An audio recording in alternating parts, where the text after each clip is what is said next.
And we're here on the TT stand at Motorcyclelive 2014 with TT winner John Holden. John, just how difficult a job is it to try and win that elusive TT? I know you tried for a long time before you managed to bag one. Yeah, we've been at it a long while. I think there's a certain amount of luck, and I think on the day we had a bit of luck, but I think most people win with a bit of luck. So it's got to be right on the day, and just you need the right machinery, and my sponsors have helped me with that. So yeah, it's so difficult, and yet some people can win one after another, and I don't know what the answer is. It's just one of them things. And just how hard is it on the machine around that circuit? I mean, we see some of the slow-mos they show it. You see over the bumps, it takes one heck of a battering.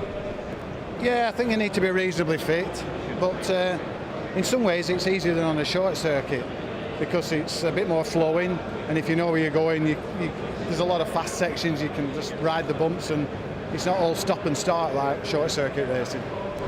And how important is it to have a good sort of racing relationship, if you like, with the passenger? Because certainly on the Isle of Man, the passenger, he's got his head tucked down for so long, and you've got to rely on him to know exactly where you are at the right time. Is that something that you build up over time, that confidence with each other? Yeah, it does take a while. Andy and I have been together since 2006, so I just ride it like a solo. I don't have to think what Andy's doing, and he doesn't think what I'm doing. He says he's just on something that's going along without thinking that, well, John's driving, and I just expect Andy to be there, and he always is. He never makes a mistake, and like I say, it's just like riding a solo. So this year's TT had podiums this year, which was pretty good. Plans for next year? Same again, TT?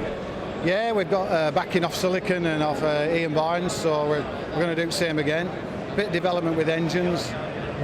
Last year was the first year we'd run Hondas, so we've learnt a little bit more about them.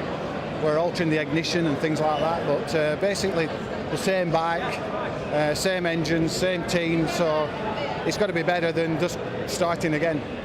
And just you speaking there about your sponsors, how much is it in terms of, to do a TT? What sort of money are we looking at to run a competitive outfit like yours? Well, this bike probably stands at about £40,000. The running cost of the TT, you can spend nearly £1,000 on race fuel. The engines are want rebuilding afterwards at £1,000 a time. Tyres aren't too expensive because you don't use a lot of tyres, you're not scrubbing them off the same. So I would say, well, I don't know to put a proper figure on it, but there's a big investment.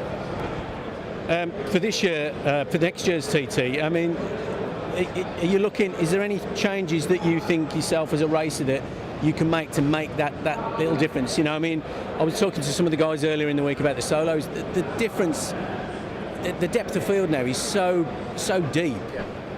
Where do you see that you can make changes to get that little bit of advantage? Well, what I've done this year, I'm finishing work end of December, and I'm just going to concentrate on my racing, my fitness, my bike preparation, and just really put everything I can into it, and the TTs were priority.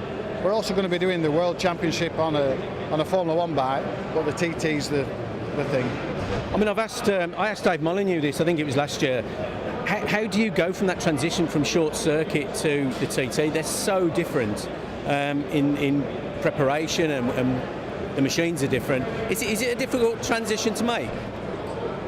Yes and no. I mean, I'm fortunate that I've been there a lot of years, so I know what to expect. You start having your bike set up very similar to short circuit. You can't say I'm going to make the suspension softer for the bumps because you need to carry the speed around the corners. You can't have the bike sagging about on the left-handers, so you run it near enough same as a short circuit. So the bike isn't a lot different. It's just, I guess, a bit of fitness because you're sat in it in one position for an hour, so you need to. I think it's more of a fitness and a mental thing rather than the setup.